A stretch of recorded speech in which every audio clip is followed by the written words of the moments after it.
Assalamualaikum, hai teman-teman semua. Masya Allah, Alhamdulillah bisa kembali lagi berbagi kegiatan saya melalui video ini di channel YouTube Yulia Pamuji Rahayu. Dan Alhamdulillah kegiatan saya ini dimulai dari jam 4 pagi ya teman-teman, karena udah nggak bikin dagangan. Jadi menurut saya jam 4 pagi tuh udah cukup lah ya, nggak terlalu kepagian, nggak juga kesiangan. Jadi ini saya udah habis mandi, lanjut melakukan kegiatan yang lain, lanjut langsung ke dapur. Tadi malam untuk berasnya, nasinya maksudnya udah habis dimakan suami karena dia pulang kerja dalam keadaan lapar. Jadi ada sisa nasi dan beliau langsung makan. Nah ini terus langsung direndam gitu ya pancinya biar pagi-pagi atau subuh harinya ini bisa langsung saya cuci gitu ya teman-teman tanpa effort. Ada yang nempel. Nah lanjut abis ini saya mau masak nasi atau masak beras maksudnya. Dan sekarang tuh harga beras di tempat teman-teman berapa per liternya? Kalau di tempat saya paling murah beras itu 13.000 per liternya. Udah lama banget saya nggak beli beras kemasan yang 5 kiloan gitu ya teman-teman. Mungkin udah lebih di atas 70.000 kali ya teman-teman, karena kalau dulu tuh ya masih dapat harga 60 ribuan per 5 kilonya, tapi kalau sekarang kayaknya sih nggak bakal dapat harga segitu. Dan tadi air cucian berasnya saya sisihin gitu ya teman-teman ke wadah karena mau saya pakai untuk nyiram tanaman, karena alhamdulillah setelah disiram pakai air cucian beras tuh tanaman cabai saya tuh kayak ngerasanya lebih subur aja gitu. Dan ini kalau beli beras eceran kayak gini saya ngerasa kayaknya emang lebih kotor ketimbang beras yang kemasan gitu ya teman-teman. Jadi biasanya saya nyucinya 2 kali. Tapi katanya emang nggak boleh terlalu bersih gitu ya, jangan sampai airnya terlalu bening karena di situ sebenarnya ada kandungan vitaminnya. Balik lagi ngomongin ke harga barang-barang atau bahan panganan atau sembako yang udah mulai makin hari makin naik gitu teman-teman. Saya tuh baru sadar kalau harga gula per kilonya itu udah naik jadi 16.000. Di memori saya tuh harga gula per kilonya itu masih 14.500, karena selama ini tuh kalau belanja saya tuh suka minta tolong sama suami aja gitu ya teman-teman. Nah terus abis itu kalau udah suami bawa barang yang saya titipin itu biasanya saya nggak ngecek lagi harga itu berapa gitu, karena ya udah saya pikir masih segitu harganya. Nah saya baru tahu sekitar semingguan yang lalu kalau ternyata harga gula per kilonya itu sekarang 16.000. Terus waktu kemarin sempat main ke rumah ibu atau waktu nelpon ya ngobrolin masalah gula, terus saya bilang saya baru tahu loh bu kalau harga gula tuh sekarang udah 16.000. Terus kata ibu udah lama kali harganya jadi 16.000, sekitar sebelum Natalan aja katanya ibu tuh udah naik. Ya ampun kelewatan banget. Dan benar-benar semua jadi serba masih harganya tuh masih di atas gitu ya teman-teman, masih naik gitu. Nggak tahu bisa turun atau ya udah jadi berubah harga aja gitu, kayak tomat, cabai tuh, sayur mayur tuh harganya masih menurut saya masih mahal gitu ya teman-teman. Dan ini lanjut untuk nasinya atau berasnya tadi udah masuk rice cooker, lagi diproses untuk sampai matang ya teman-teman. Ini saya mau masak. Masaknya ala-ala saya asal cemplung aja ya teman-teman. Nah ini ayam yang udah saya beli, biasanya saya belinya seminggu sekali. Dan itu saya biasanya beli sekilo langsung, terus saya kemas ke plastik gini biar per porsi gitu. Jadi satu hari masaknya langsung satu plastik kayak gini. Jadi kalau nge-defrost nggak perlu harus ngeluarin semua gitu. Jadi secukupnya aja. Nah ini saya juga bingung mau dimasak apa ini untuk ayamnya gitu, karena udah bolak-balik yang dibikin ayam kecap, terus ayam balado, pokoknya bolak-balik gitu lagi gitu lagi. Ya udah kali ini saya mau, nggak tau lah, ini mungkin kayak kuah soto gitu ya pokoknya, atau di bumbu kuning lah ya teman-teman. Jadi ini saya cuma pakai bawang merah, bawang putih, kunyit, terus juga ada jahe sedikit, pakai ketumbar dan kemiri gitu. Kunyit, jahe, terus juga laos, terus ada kencur. Itu saya nyimpennya kayak gini ya teman-teman, saya taruh di plastik klip kayak gini kecil-kecil, dipotong. Biasanya saya masaknya ukurannya seberapa itu saya masukin ke plastik satu-satu kayak gitu, terus baru deh saya simpen di freezer. Dan saya ngerasa ini lebih awet ketimbang kayak naruh aja di kulkas biasa di bagian bawah atau di suhu ruang. Kalau di suhu ruang tuh biasanya kayak untuk kunyit, laos, jahe tuh biasanya ciut gitu ya teman-teman, pas dipakai udah nggak bisa. Gitu juga kalau lagi ada ditaruh di kulkas di bagian bawah, itu juga kayak gitu. Jadi kayak lebih baik sekarang saya pakai metode kayak gini, nyimpennya dimasukin per plastik gitu sesuai biasanya saya ukuran saya masak seberapa, baru deh saya taruh di freezer. Nah ini ketika mau dipakai jadi tinggal ambil sesuai kebutuhan aja.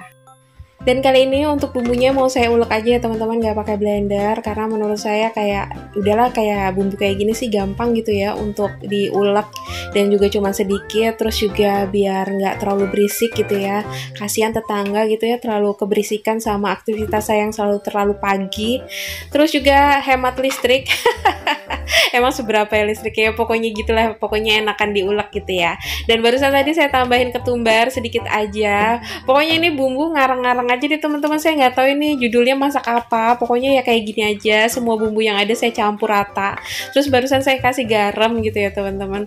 Terus ini pas lagi ngulek saya baru inget kalau untuk jahenya tuh nggak pengen dialusin aja gitu, cuman pengen digeprek aja, ya udah jadinya ini saya pinggirin dan lanjut saya ngulek untuk bumbu yang lain. Dan alhamdulillah nggak pakai lama, untuk bumbunya itu udah halus menurut saya, nggak terlalu halus banget sih, yang penting udah nggak ada yang utuh gitu. Lanjut ini untuk ayamnya, karena ayamnya juga nggak gitu banyak ya teman-teman, jadi biar kelihatan banyak. Kamuflase, padahal ayamnya nggak banyak tapi pengen kelihatan banyak, jadi saya potong kecil-kecil kayak gini aja ya teman-teman. Nah itu potongnya sih sesuai selera aja ya teman-teman, seandainya ada teman-teman yang mau masak juga kayak punya saya gini. Oh iya teman-teman, apa kabarnya? Semoga teman-teman semua dalam keadaan sehat walafiat. Allah berikan kesehatan, kecukupan atas segala kebutuhan teman-teman semua. Pokoknya segala hajatnya teman-teman semua, insya Allah Allah ijabah melewat doa. Pokoknya lewat ikhtiar teman-teman semua. Amin. Dan hari ini teman-teman masak apa? Siapa tahu aja saya dapat ide dari masakan teman-teman. Pokoknya kalau bisa sih ide masakan yang simple-simple aja. Karena saya sukanya yang simple-simple aja ya teman-teman. Dan ini alhamdulillah untuk bumbunya udah beres kan tadi ya. Terus ayamnya juga udah selesai dipotongin. Lanjut ini untuk perbumbuannya, lanjut saya tumis ya teman-teman pakai minyak yang nggak terlalu banyak, pokoknya secukupnya aja. Dan di tungku sebelah itu ada wajan gede ya teman-teman, karena kemarin tuh saya habis bikin makaroni atau goreng makaroni. Jadi pas udah selesai mempersiapkan dagangan untuk besoknya, ternyata sama suami dikabarin kalau benar-benar udah nggak boleh jualan sama sekali gitu. Jadinya sebenarnya saya udah mempersiapkan dagangan untuk besok teman-teman, tapi ternyata nggak bisa untuk dijual. Ya udah, nah akhirnya kayak nggak tahu ya rasa hati kayak gimana gitu, jadi wajannya tuh nggak saya simpen, nggak saya cuci, nggak, pokoknya udah biarin aja dulu di situ deh, kayak ada rasa sedih, kecewa atau gimana ya. Tapi sekarang alhamdulillah kata suami udah pokoknya diikhlasin aja, disabarin aja, insya Allah ada jalannya gitu. Dan lanjut ya teman-teman, ini untuk masakannya. Tadi bumbunya menurut saya udah tanak, jadi udah nggak bau langu. Lanjut tadi saya kasih garam saya tambahin air, dan ini ayamnya udah mulai saya masukin ya teman-teman. Ini saya masaknya pakai api yang kecil aja karena biar ayamnya tuh bener-bener matang merata. Dan lanjut ini mau saya kasih seasoning, yaitu mau kasih garam, gula. Oh garamnya udah tadi ya waktu ngulek. Terus ini saya mau tambahin gula aja. Terus nanti saya kasih lada secukupnya. Terus juga nanti mau saya kasih kaldu ayam. Kalau saya biasanya tuh mau mempersiapkan masakan hari ini gitu ya, itu udah dipikirin dari malam sebelumnya gitu ya teman-teman. Jadi pas subuh tuh udah tahu kira-kira yang mau dimasak tuh apa, terus dibutuhin tuh apa gitu ya teman-teman. Kalau teman-teman kayak gimana? Karena saya lihat beberapa sosial media gitu, ada ibu-ibu yang mempersiapkan menu masakan untuk 1 minggu gitu, udah di-schedulein, dijadwalin gitu. Atau ada juga yang spontanitas aja bangun terus ngeliat kulkas kira-kira yang mau dimasak apa gitu ya. Kalau saya sih ya udah kayak gitu, dari malam tuh udah kepikiran. Bahkan kalau dulu waktu masih kerja itu selesai makan siang di kantor itu udah mikirin besok mau makan apa, masak apa gitu. Jadi kayak mau masak aja tuh udah kepikirannya tuh kayak lagi mau ujian gitu. Oke teman-teman, tadi sih senengnya udah saya masukin semua. Nah ini lagi mempersiapkan untuk sambelnya. Kali ini saya mau bikin sambelnya tuh sambal kecap aja. Jadi waktu itu tuh saya sempat makan di rumah ibu, kan di rumah ibu tuh ada adik saya yang udah berumah tangga gitu. Jadi adik ipar saya tuh perempuan dan dia tuh pintar bikin sambal. Nah waktu itu saya ngeliat dia bikin sambal kecap dan itu rasanya enak banget. Terus saya tanya, bikin sambal kecap yang enak kayak gini tuh kayak gimana? Terus kata dia, ya udah Mbak, cuma digoreng aja untuk bawangnya, cabenya. Terus nanti kalau udah digoreng, diulek, baru dia dikasih kecap, terus tinggal dikasih garam aja. Kalau mau lebih gurih lagi, tinggal ditambahin kaldu ayam. Ya udah, akhirnya setelah itu saya baru bisa akhirnya untuk bikin sambal kecap yang menurut saya enak gitu ya teman-teman. Untuk sambal kecap ini saya cuma pakai bawang merah, bawang putih, terus sama cabai. Cabenya itu saya mix antara cabai rawit merah sama cabai rawit hijau ya teman-teman. Udah, ini udah saya potong-potongin biar nggak terlalu biar nggak ada yang meledak. Nah ini menurut saya udah nggak usah sampai mateng banget gitu ya, yang penting kayak setengah mateng gitu aja udah cukup gitu. Dan ini lanjut mau saya ulek ya teman-teman. Nah ini saya cuma pakai garam aja dan ternyata alhamdulillah nggak perlu tambah kaldu ayam, itu udah rasanya udah enak. Kalau teman-teman gimana bikin sambal kecapnya? Ataukah ada yang sama? Emang kayak gini biasanya bikin sambal kecap. Jadi untuk cabenya, bawangnya tuh semuanya digoreng dulu, baru diulek, terus baru dikasih kecap. Kalau saya dulu-dulu tuh sebelum tahu bikin sambal kecap kayak gini dari adik ipar tuh biasanya saya cuma dipotong-potong aja untuk cabe bawangnya itu dalam keadaan mentah gitu ya teman-teman, nggak saya goreng dulu gitu. Tapi setelah tahu kayak gini lebih enak menurut saya, jadinya udah mulai saat itu tuh saya kalau bikin sambal kecap ya kayak gini gitu. Tapi ada sih ya kalau kayak yang di sate gitu kan pakai sambal kecap tuh biasanya cuman diiris mentah gitu ya untuk cabe dan bawangnya gitu ya. Tapi mungkin tergantung yang mau kita makan gitu kali ya. Ini buat teman makan apa gitu. Sekarang tuh saya juga jadi ikutan kalau mau makan sop itu sambalnya juga sambal kecap. Tapi setelah saya tahu sambal kecapnya tuh diprosesnya tuh kayak gini gitu. Tapi kalau sambal kecapnya bahannya mentah ya menurut saya sih sayur sop dengan sambal kecap tuh kayak nggak cocok aja gitu. Tapi setelah saya tahu sambal kecap digoreng kayak gini enak, terus cocok ternyata buat teman makan sayur sop, baru deh saya kayak ngomong diulang-ulang deh.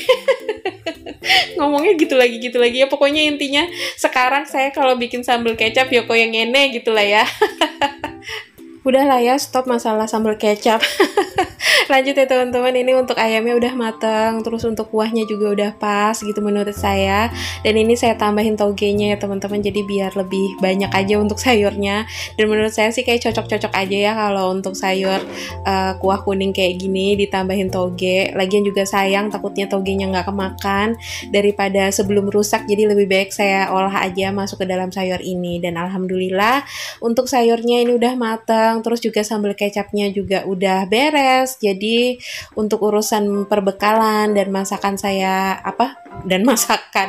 dan untuk makanan saya hari ini udah beres. Menu sesederhana apapun kalau dimakan dalam keadaan sehat, terus juga ada rasa syukur, itu insya Allah rasanya nikmat ya teman-teman pas kita lagi makannya. Dan insya Allah juga membawa keberkahan buat tubuh kita, jadi lebih sehat, jadi lebih kuat gitu ya teman-teman. Insya Allah bisa beribadah dengan nyaman, tenang, terus juga bisa mencari rezeki gitu ya. Dan lanjut ini saya mau nyiramin tanaman. Jadi ini walaupun di luar masih gelap gitu ya teman-teman, saya mau sambil menghirup udara segar karena di dapur dari tadi tuh udah ngelekep gitu. Karena di depan kompor gitu ya teman-teman, walaupun subuh-subuh ini dingin, tapi kalau di depan kompor tuh rasanya kayak panas aja gitu. Dan alhamdulillah ini untuk pohon cabenya walaupun daunnya nggak terlalu banyak, tapi udah banyak yang berbunga. Terus insya Allah akan ada cabai-cabai baru cabai-cabai baru yang akan berbuah gitu ya teman-teman. Dan ini saya udah kemasin untuk bekalnya suami. Jadi ini saya tuh bawa nasinya agak banyakan karena suami biasanya makan 2 kali.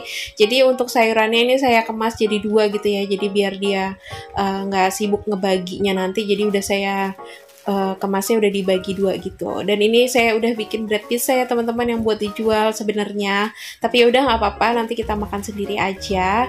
Dan ini ada makaroni juga yang udah siap buat dijual sebenarnya, tapi nggak apa-apa, masih bisa dimakan, masih bisa dinikmatin sendiri, alhamdulillah. Jadi ini untuk bekal suami udah beres, udah siap dibawa sama suami untuk berangkat ke kantor. Insya Allah berkah juga buat suami yang makan, amin. Selepas suami berangkat kerja tadi, saya langsung bebersih rumah, nyapu, ngepel, terus juga sempat nyikatin kamar mandi, cuman gak saya videoin ya teman-teman. Terus lanjut ini saya mau ngelipetin pakaian. Alhamdulillah jemurannya kemarin seharian langsung kering. Padahal beberapa minggu yang lalu tuh ngejemurin tuh butuh sekitar 2 hari baru bisa kering gitu ya teman-teman. Jadi baru bisa dilipetin tuh setelah 2 hari gitu. Tapi alhamdulillah kemarin seharian gak ada hujan, jadi cukup panas gitu ya, dan jemurannya alhamdulillah sehari langsung kering. Dan biasanya selama setahun ke belakang ya teman-teman, karena saya kan mulai resignnya itu Februari tahun lalu, dan sekarang insya Allah sebentar lagi Februari, berarti hampir setahun ini saya fokus kerja di rumah. Biasanya setelah selesai ngerjain kerjaan rumah itu saya akan mempersiapkan dagangan gitu ya untuk esok harinya. Tapi karena kegiatan itu udah nggak ada lagi, jadi ya kita manfaatin sama kegiatan yang lebih bermanfaat lagi ya teman-teman. Pasti ada lah ya, dikulik-kulik, dicari-cari, ada aja lah insya Allah nanti kegiatan yang bermanfaat. Karena bahan-bahan perbackingan juga masih banyak banget, tepung-tepung tuh masih banyak gitu ya teman-teman. Nanti insya Allah lah saya tetap akan bikin cemilan. Lagi pula insya Allah nanti kalau kita dikasih umur panjang, dikasih kesehatan kan akan ketemu lagi di bulan Ramadan. Jadi mungkin saya juga bakal bikin cemilan buat stok gitu di kulkas. Jadi nanti ketika mau buka puasa jadi tinggal goreng-goreng gitu ya teman-teman. Dan alhamdulillah terima kasih banyak buat teman-teman yang udah nemenin kegiatan saya hari ini. Mohon maaf ya teman-teman jika ada perkataan dan perbuatan saya yang kurang berkenan di video ini. Insya Allah kita bisa ketemu lagi di video selanjutnya. Wassalamualaikum warahmatullahi wabarakatuh.